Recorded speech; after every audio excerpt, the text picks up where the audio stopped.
8º episódio de A Casa do Dragão, e além de ser muito interessante, também trouxe muitos detalhes pontuais sobre a série e sua ligação com Game of Thrones. Então, fica comigo nesse vídeo que eu te conto tudo.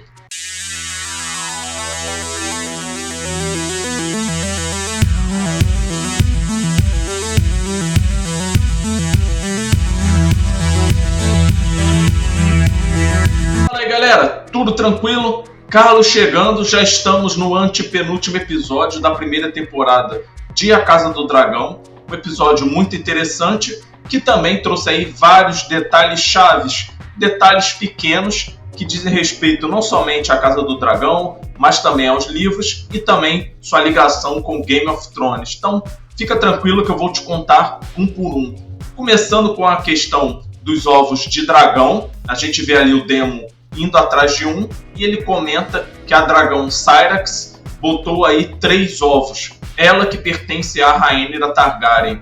E essa situação é muito importante, já que Morning vai ser um dos dragões pertencentes à Rhaenyra Targaryen, e também é importante porque pode ser aí a pontinha da chamada Guerra Civil, já que é tanto a Rhaenyra quanto o Daemon, eles vão ali buscar o tempo todo novos dragões e também montadores de dragões. Um detalhe chave que teve nesse episódio foi com relação ao Jacaerys, que ele está aprendendo a língua valeriana, e acaba sendo uma lição importante de história, já que no determinado momento, quando ele tenta falar ali sobre como Aegon pousou na foz de Água Negra, é uma referência, né, ao desembarque de Aegon nestas terras indefesas, e como foi importante, porque lá começou a conquista de Westeros, e lá também onde foi que ele construiu seu primeiro castelo, que é onde fica a Fortaleza Vermelha. Outra participação aí que talvez tenha passado sem muita importância é o Lord Caswell, né, já que quando a Rhaenyra e o Daemon Targaryen chegam a Porto Real, a única pessoa a recebê-los é justamente esse Lorde. E quando a gente olha para a Dança dos Dragões, ele é leal a Rhaenyra. Só que aí, quando ocorre a morte do Viserys, ele acaba sendo pego pelos Verdes e, por não jurar lealdade a Aegon, ele acaba sendo morto. A mudança percebida nesse episódio foi com relação à fé dos Sete. Assim que Daemon e Rhaenyra chegam ao castelo, eles percebem a diferença. As bandeiras da família foram substituídas pela estrela de 7 pontas. Isso remete lá a Game of Thrones, pois quando Joffrey Baratheon foi coroado rei, ele fez essas mesmas mudanças.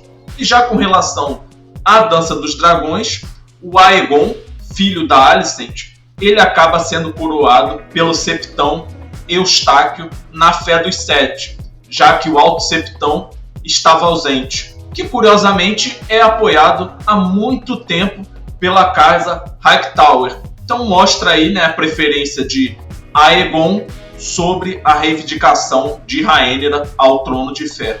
Duas situações interessantes com relação à casa Hightower. Primeiro, em relação ao Otto, quando a Rhaenyra e o Daemon chegam a Porto Real, simplesmente ninguém recebe eles, à exceção do Lord Caswell. E aí, quando o Otto fica sabendo, ele comenta que espera que eles tenham tido uma recepção adequada. E lógico, isso está de acordo com os planos dele, que é insultar e minar seus rivais. E já com relação a Alicent, ela fica simplesmente furiosa quando descobre que seu filho Aegon agrediu sexualmente uma moça chamada Diana. Vai até o quarto dele e diz: "Você não é o meu filho." Isso remete a Tywin Lannister, lá em Game of Thrones, no episódio 10 da 4ª temporada, porque são essas mesmas palavras que ele diz antes de morrer pelas mãos do Tyrion Lannister. Uma situação curiosa, mas que chama atenção por causa da Guerra Civil, é que Alicent, ela está com um guarda real e chama ele de Sor Arryk. Ele a corrige e fala que na verdade é Erryk. Isso é uma introdução aos Cargyls, já que os dois, Arryk e Erryk, eles são gêmeos idênticos e os dois trabalham na Guarda Real.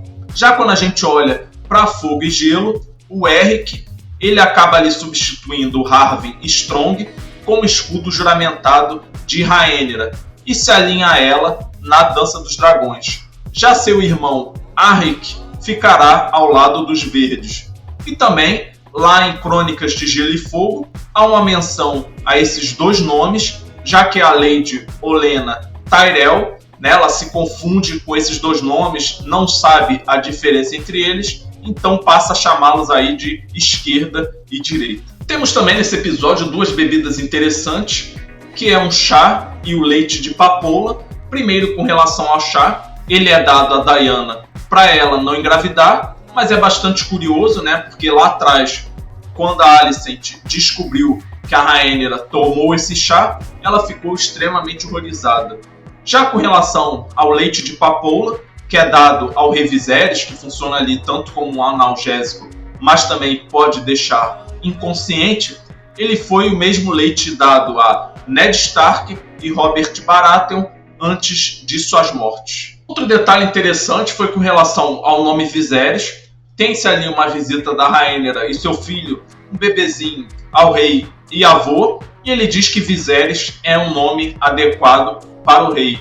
Ainda que a gente saiba que, na verdade, Aegon é quem vai ser coroado, mas depois dele, aí sim vai ser o Viserys, que vai ficar conhecido como Viserys II.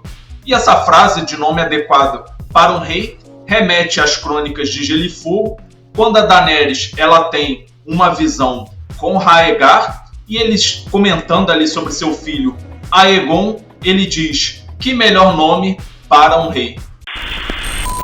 Outro nome que teve aí destaque nesse episódio foi Aegon I, que é o nome do filho da Rhaenyra. Isso acaba sendo um insulto a Alicent, que também tem um filho com esse mesmo nome.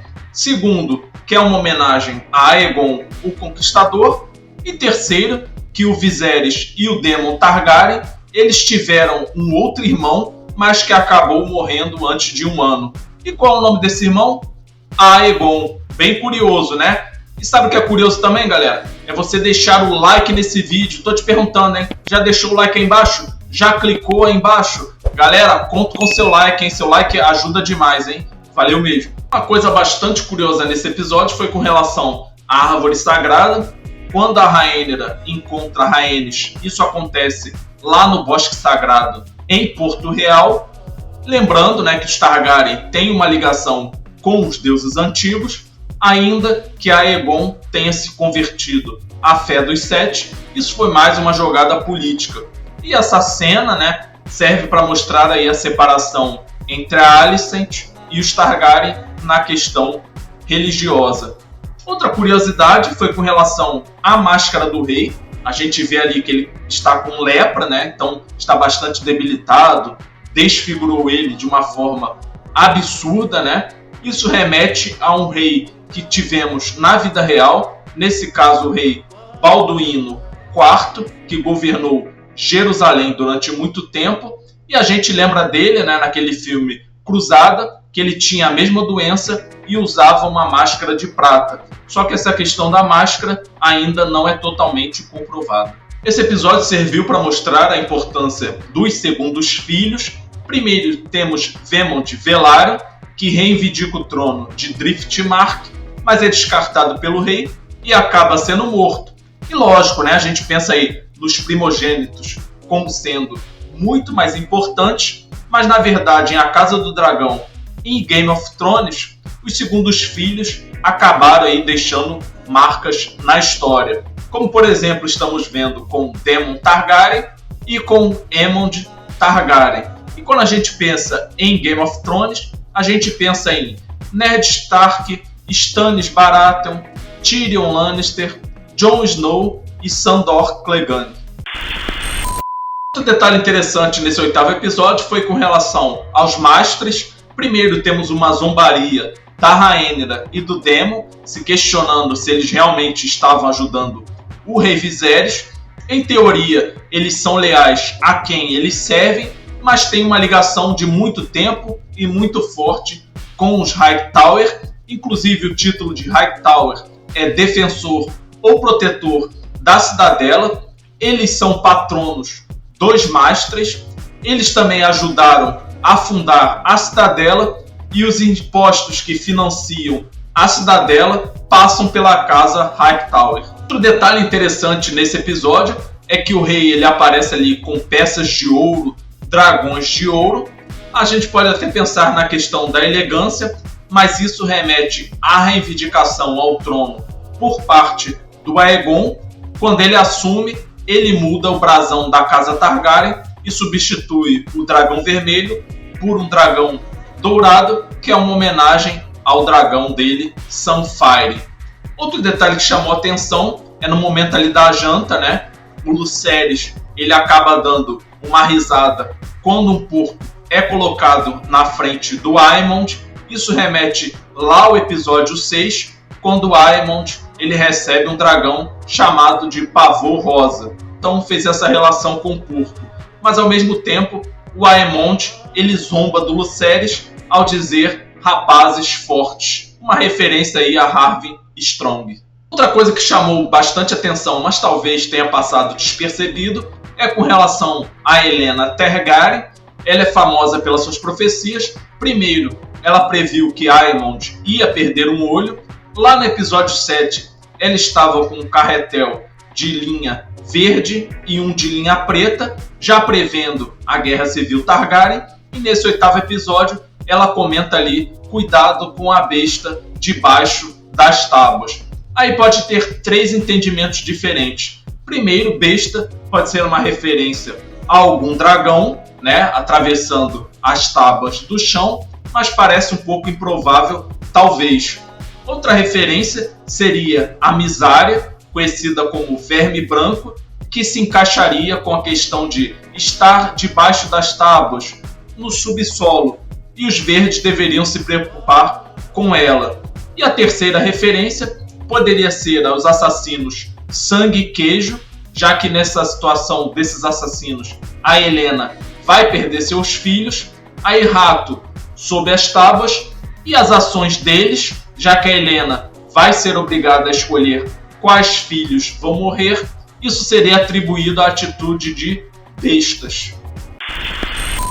Passa rápido, né, galera? Só faltam 2 episódios para acabar a primeira temporada, mas de qualquer forma, a cada episódio a gente fica mais ansioso para ver o que vai acontecer a seguir. Beleza, galera? Só lembrando, para você não esquecer de deixar o seu like nesse vídeo, comente o que você está achando da série até o momento, o que você achou desse 8º episódio, compartilhe. Se você não é inscrito no canal, se inscreva no canal. Sua inscrição é muito importante, ajuda o canal a crescer. E aproveita e ativa as notificações para não perder nenhum vídeo aqui do canal. Valeu, galera, e a gente se vê no próximo vídeo.